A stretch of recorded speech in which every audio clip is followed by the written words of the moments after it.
Hello बच्चों, कैसे हैं आप। मैं आपकी टीचर सुमन शर्मा एक बार फिर से अपने चैनल पर आप सभी बच्चों का स्वागत करती हूं और आशा करती हूं कि आप सब बच्चे भी मस्त होंगे, बिंदास होंगे और प्रसन्नचित होंगे। तो बच्चों, आज मैं आपको आमोदनी हिंदी पाठमाला कक्षा 5 से एक बहुत ही प्यारा पाठ समझाने जा रही हूँ। पाठ 6, पासा पलट गया। पाठ शुरू करने से पहले मैं आप सबसे अनुरोध करना चाहूँगी, जो बच्चे पहली बार इस लिंक से जुड़े हैं, प्लीज़ वो मेरे चैनल को लाइक करें, शेयर करें और सब्सक्राइब करें, जिससे समय समय पर आपको हिंदी विषय संबंधी जानकारी मिलती रहे और हमें आपसे मोटिवेशन मिले, जिससे हम आपके लिए और बेहतर और आसान शब्दों में आपको समझा सकें। तो बच्चों, पाठ शुरू करती हूँ। पाठ 6, पासा पलट गया। यह एक चित्र कथा है, यानी चित्रों के माध्यम से कहानी बताई जाएगी।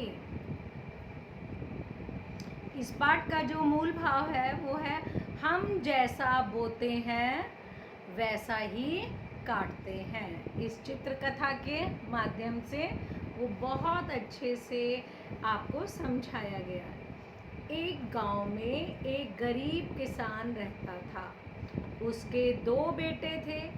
बड़े बेटे का नाम बाबूलाल और छोटे का नाम था श्यामलाल। यानी एक गांव में एक फार्मर रहता था और उसके 2 बेटे थे, जिसमें से बड़े का नाम बाबूलाल और छोटे का नाम क्या था बच्चों? श्यामलाल। वे दोनों पुत्रों को एक समान प्यार करता था, यानी दोनों बच्चों को वो एक समान प्यार करता था, कोई भेदभाव नहीं करता था। एक दिन किसान ने अपने मरने से पहले दोनों बेटों को बुलाकर कहा, अब जब किसान बूढ़ा हो गया, मरने का समय आ गया, तो उसने अपने दोनों बेटों को बुलाया। आपको चित्र में दिखाई दे रहा है ना? मेरे मरने के बाद तुम लोग मिलजुल कर रहना।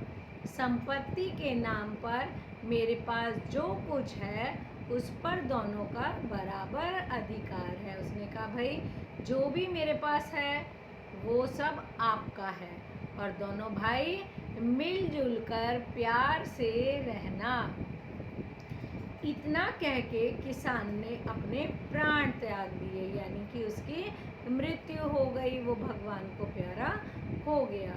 किसान संपत्ति के नाम पर एक गाय, एक नारियल का पेड़ तथा एक चादर छोड़कर मरा था, जिसे श्यामलाल किसी तरह हड़पना चाहता था।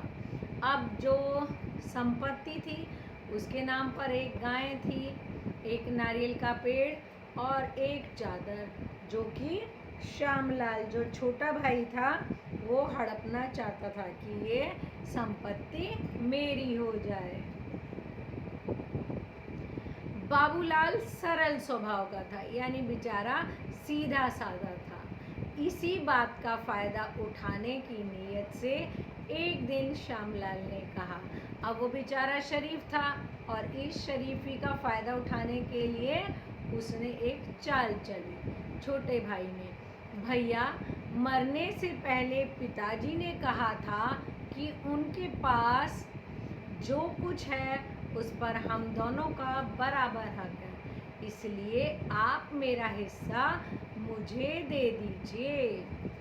अब बड़ा भाई क्या था, उसे तो पता था, बोला ठीक कहते हो, लेकिन पिताजी ने ये भी तो कहा था कि तुम दोनों मिलजुल के रहना। अब बड़े भाई ने कहा, भाई पिताजी ने ये भी तो कहा था कि आप दोनों भाई मिलजुल के रहना। श्यामलाल ने झल्ला के कहा, यानी गुस्से में कहा, मुझे मिलजुल कर नहीं रहना है, आप मेरा हिस्सा मुझे दीजिए।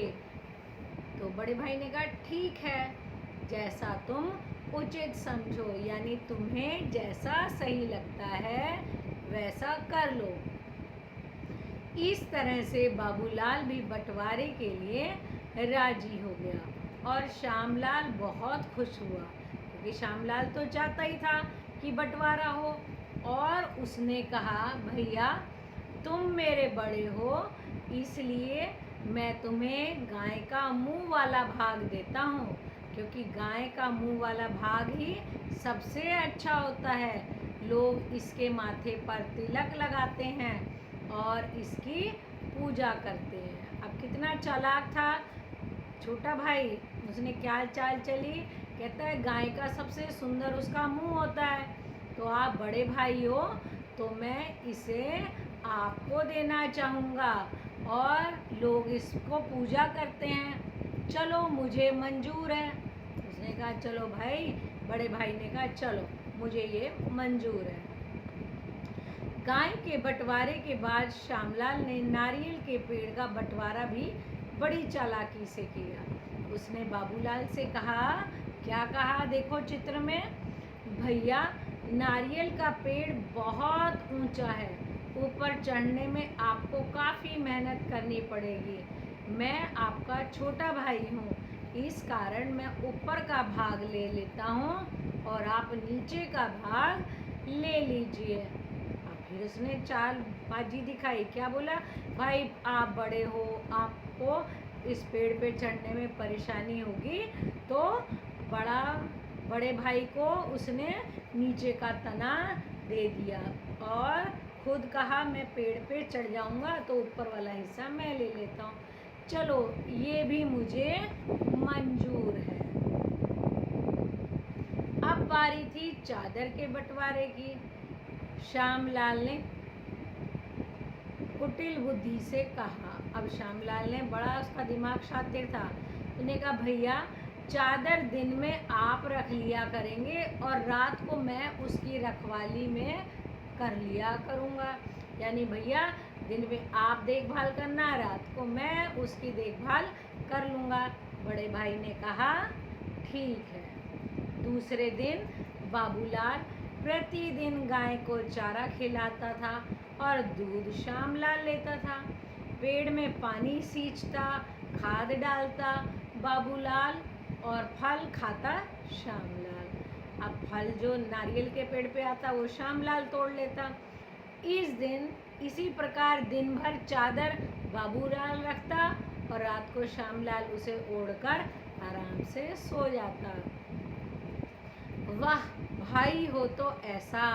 अब जो छोटा भाई था श्यामलाल वो कहता है अरे भाई हो तो ऐसा, देखा कितनी सेवा कर रहा है गाय की, देखो पेड़ में खाद डाल रहा है, पानी डाल रहा है, कितना अच्छा मेरा भाई है।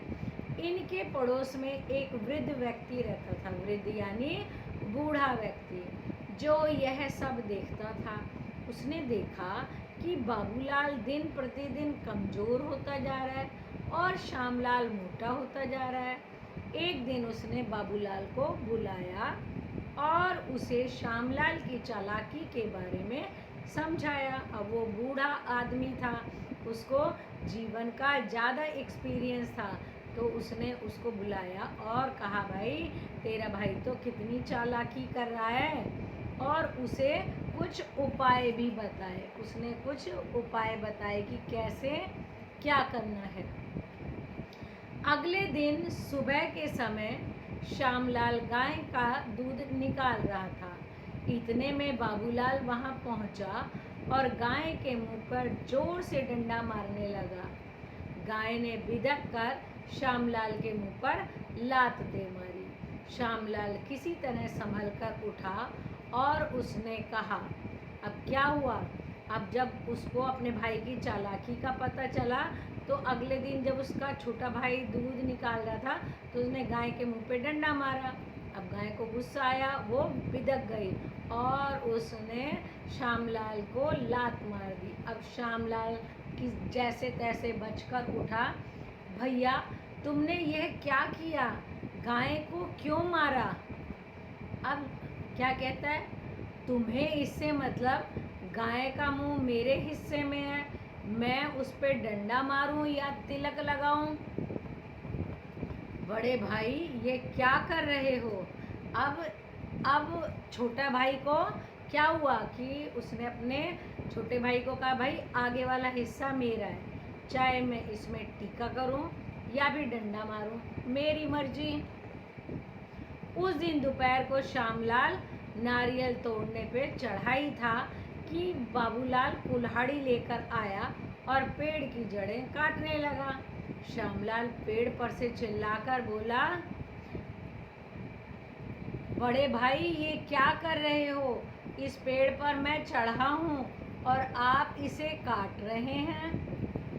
अब बड़ा भाई कह रहा है, वृक्ष का जड़ वाला हिस्सा मेरा है, इसे मैं काटूं या इसकी पूजा करूं, तुम्हें इससे क्या मतलब?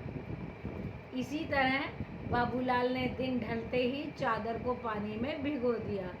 रात को जब श्यामलाल चादर लेने आया तो वह गीली थी। श्यामलाल गुस्से से बोला, यह आपने क्या किया? दिन में चादर का स्वामी मैं होता हूँ, मैं चाहे इसे भिगोऊं या चाहे जो करूं। श्यामलाल समझ में आ गया। अब श्यामलाल की समझ में आ गया, अब उसकी चालाकी नहीं चलेगी। उसने बाबूलाल के पैरों में गिरकर अपनी गलती को स्वीकार करते हुए कहा, भैया मैं स्वार्थ में अंधा हो गया था, यानी मेरे अंदर लालच आ गया था, मुझसे भूल हो गई, आप कृपया मुझे क्षमा कर दें। क्षमा मतलब माफ़ कर दें।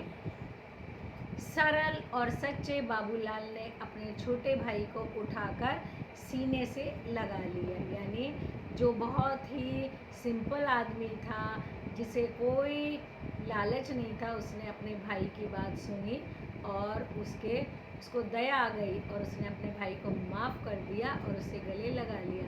श्यामलाल भी फूट फूट के रोने लगा और बोला, भैया पिताजी के कहे अनुसार अब हम दोनों एक साथ मिलजुल कर रहेंगे। इस प्रकार दोनों भाई सुखपूर्वक जीवन बिताने लगे, यानी दोनों भाई मिलजुल कर रहने लगे। इस पाठ का मूल्य है, जैसा करोगे वैसा भरोगे। लालच बहुत बुरी बला है, यानी तुम जैसा करोगे वैसा ही फल भगवान तुम्हें देगा, इसलिए लालच कभी नहीं करना चाहिए, कभी किसी को नुकसान नहीं पहुंचाना चाहिए। अगला चलो आपको शब्दार्थ समझाते हैं। किसान यानी खेती करने वाला, कृषक होता है ना जो खेतों में खेती करता है। हड़पना यानी किसी वस्तु को अनुचित तरीके से लेना, यानी गलत तरीके से। बिदक कर यानी चौंक कर, भड़क कर। कुटिल यानी चालाक। दिन ढलना यानी शाम होना। संपत्ति धन दौलत। मंजूर यानी स्वीकार। बंटवारा यानी विभाजन। नियत यानी इरादा। समान यानी बराबर, इक्वलिटी। स्वामी मालिक। क्षमा यानी माफ़ी करना। अधिकार हक। सुखपूर्वक यानी खुशी खुशी से, हैप्पी।